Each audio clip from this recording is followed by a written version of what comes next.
Hey guys, today I welcome back Kevin Sorbo. Kevin is an actor, producer, director. His brand new movie, Left Behind: Rise of the Antichrist, is in theaters now.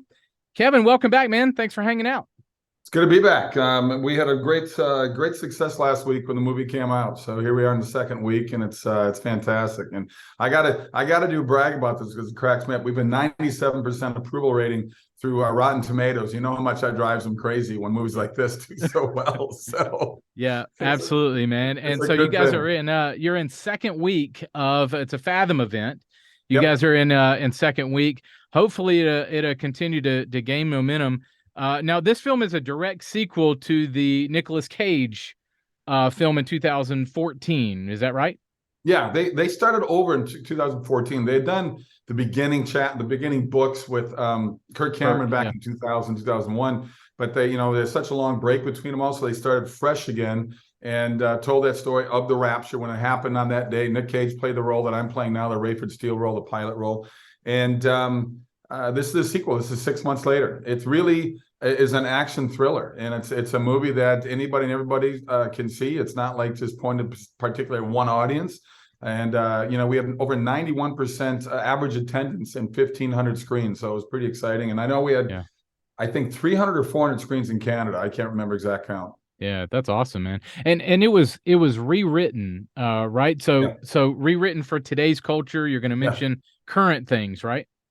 You know what? When they came to me in 2015 and said we're going to do the next one with you, they sent me the script, and I really loved the script. And then, whatever, I got busy. The next 5 years, they got busy. So 2 years ago, when they finally said, "Okay, we're going to get going on this now, but we're going to do a rewrite of the script from page one," I went, "No, don't change the script. The script's really good." But they brought it, and I got to tell you, I was wrong. They made such a great script. They brought it in today. They talk about a pandemic. They don't mention COVID. They talk about what the government, one world government, one currency for everybody. Yeah. The rise of a very successful and powerful man that people look up to and admire. And it's really it was quite fascinating. When I sat in, I was in LA filming a movie last week. So I went Friday with three of the actors and a couple of the producers. I loved the audience reaction. I mean, Mm. it was they hit everything. They cried when it was the right time. They laughed. They reacted, talked to the screen. Nobody left during the credits. I mean, it was really cool to see the audience response. And I've heard this happen all across the country. So obviously you and I are conservative. Does it push too much on the political? Do you guys kind of press into I don't think it put. pandemic and Yeah, I stuff mean, like that? the message is certainly there, but you've got people that represented both sides of the coin in the movie, and it's just you get to Buck, who's working at sort of like a CNN place, and he just had the point. Guys, why aren't we telling the truth? What are we sensationalizing everything? Why are we keeping people filled with fear to keep them under control? Because that's pretty much what our government's doing right now, and not only our Yeah. government, governments around the world. So no, I think people can boo and hiss. I hope the naysayers go. I hope they go in there. And there was a guy. We had a great article in Variety that came out yesterday. It came out today, and the guy begrudgingly said, "Yeah, it's a really good movie." It was, and out of Variety, I'll take that when it comes out of Hollywood. So I it know, was right? fun. Now, you directed this film, and you've directed the last kind of few or few of them lately. Do you like being behind the camera versus in front, or both, or I, what's your I like preference? I like it. I mean, I did Light to Be Light that had high success. We got another one coming out called Miracle in East Texas. Got another one looks good to be directing this year, and I think we're doing a sequel to this sequel. I just got an email from Cloud 10 that Paul Lalonde and John Pattis and Jessica Parker up there to do another one. So I'm hoping we Right. get that ready to go. I told him we shot up in Calgary, and I was like going, "Can we go where it's a little bit warmer next time?" So he sent me. He goes, "This is the beginning of the next one. Exterior, somewhere on a beach." Somewhere hotter. Nice. Somewhere warm. Tell me about the cast on this one. You have No, yourself, obviously. I Yeah. hate to do this here. I got to turn the white. This door needs to be closed. Yeah, no problem. Wicked stream of light hitting me in the head right now. Yeah, no problem. All Well, right, now that, we that look was a better. that was a good segue from the director. You're always, in there changing the lights. Hang on, It's let a me get in lighting there thing. for a second. All right, so I was going to ask you about cast. You have you and Neil Neil McDonough. McDonough and Corbin Burnson. Sam, your wife, is in it too. How'd the cast come together for you? I know those guys, Yeah. and I've worked with Corbin before. I did an episode of Psych that people keep telling me they love so much. Corbin played the father in that series. And Corbin and I have known each other for a long time. And Neil and I have known each other for years. And we said, when are we going to work together? So I called him up and said, dude, I got a great part in this you're going to love. We had Bailey Chase in there. We had Greg Perot, who's done a lot of body work, but he plays Buck. He plays he's kind of lead in this one. He's got a lot of stuff going on. He did a great job. And Sarah Fisher, who played my daughter in a sitcom, plays it again in this one. So I love the fact that in the books, my wife gets taken away. She's a believer. My son is taken away to heaven. He's a believer. They leave me with my 20-year-old college daughter, which I love, because I think if the rapture happened right now, 95% of college students would get left behind. So. The liberal schools, you mean? There you go. Yeah, yep, exactly. Well, I love that you got Neil in it. He's gotten some press lately for just his stance on not doing, making a firm stance on not doing sex scenes and not doing, with and I just love that he's making a firm stance. Obviously you do the same. And so I'm glad that you guys finally had a chance to work together. Don't you find it weird that they attack him for that? Who cares? So he doesn't want to do a kissing scene. I know. I mean, it's weird what they get offended about. I mean, these are the same people, whenever there's a school shooting, they come out, we got to get rid of guns. But they're the same people who do movies that killing 200 people with guns. Yeah, exactly. Well, I thought I've heard you say that before, and I thought of the Brad Pitt, a Bullet Train was one recently that the violence in it was just incredible. And so I totally agree with you that it's so hypocritical.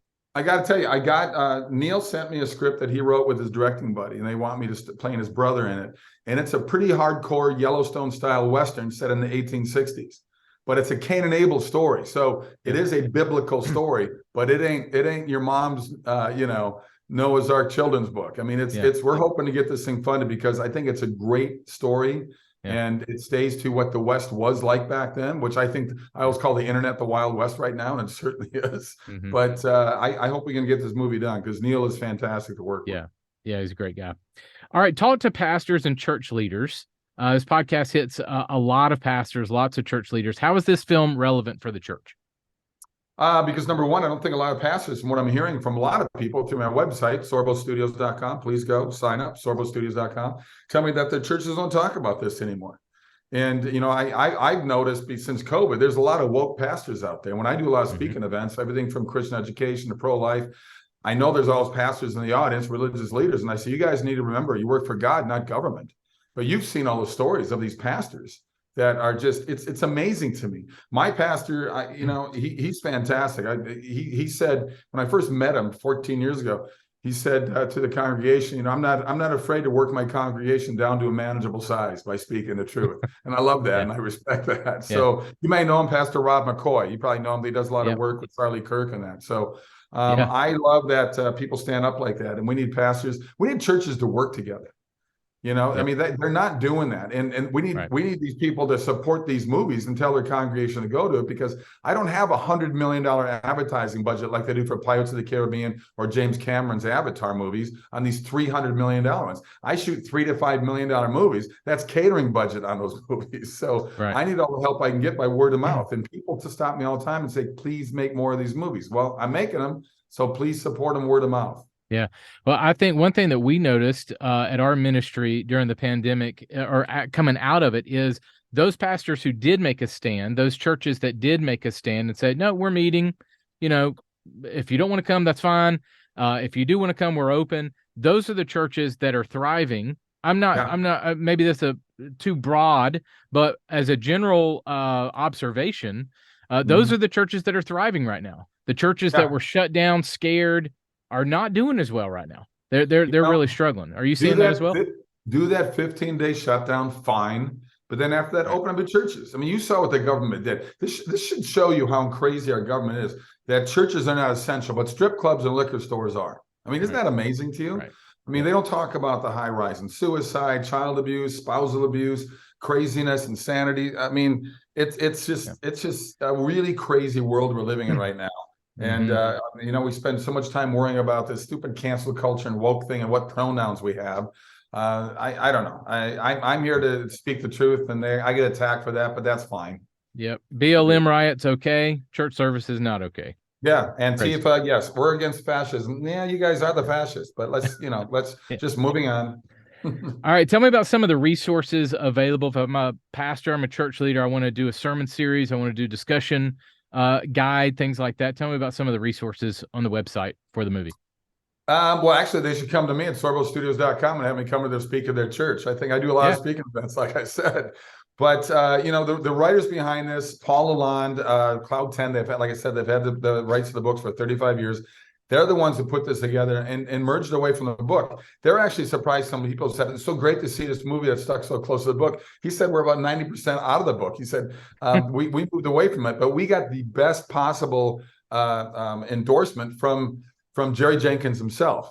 He and Tim LaHaye were the writers. Tim passed away a few years back, but he said this is by far and away the best Left Behind movie they've ever made, and it's perfect for the times we live in right now. So people they can go to leftbehindmovie.com, leftbehindmovie.com. There's all kinds of information on there about the movie and all the sources you mentioned. They talk about the screening. I mean the trailers in there, plus the zip code will show you what theater is showing in your neighborhood.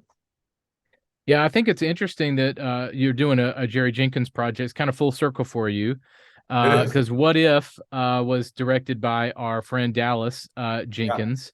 Yeah. Was that kind of your first kind of move into more of a faith films? Oh, yeah, no question. I've known Dallas and his wife and their kids for a long time. Their kids roughly same age as mine. So when they were still living in LA before they moved to Chicago for years, and now they're down in Texas. But he sent me the script and I read it. And I called him. I said, "Who's playing Pastor Ben in this movie? What If?" And he said, "Well, this guy, that guy." And I knew all those guys. I said, "No. I'm playing him." He goes, "Dude, I can't afford you." And I said, pay me SAG minimum. Pay me what, He goes, "You're kidding." I said, "No, I got to play this role." Well, I've shot 90 movies and it's in my top 3. It's better than God's Not Dead. And it's the same writers. Chuck and Corey both wrote it. They don't get mad at me for saying that because they don't disagree with me.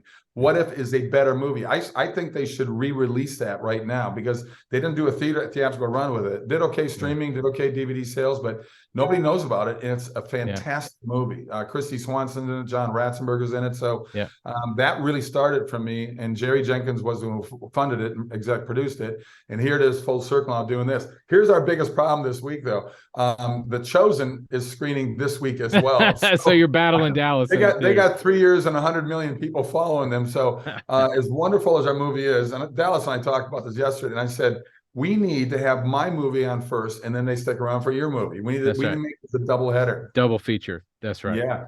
All right. What's on the horizon for you? What projects do you have lined up? I shot 5 movies last year. I shot let's see, Miracle in East Texas, Reagan, and the movie Left Behind were shot back in 2021.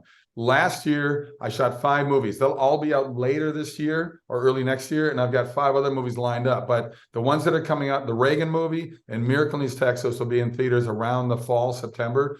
And then I've got 2 documentaries coming out. I was 3 weeks in Israel through archaeological digs. We followed the flow of the tabernacle and the Ark of the Covenant. That's called The Quest. That'll be out at Fathom event as well. And then I've got another one I did with Brent Miller and his company, Ingenuity Films. We had the #1 documentary 2 years ago called Before the Wrath. Fantastic documentary. This is the next one that I narrated as well, and it's called Eating with the Enemy. It's about the Last Supper, Eating with the Enemy, and I love that title. Which one was the one with John Lennox? Was it that one? Against the Tide, which I highly recommend as well. I shot with John. I talked to him recently. His health is not so good, so let's pray for that. He's an amazing man.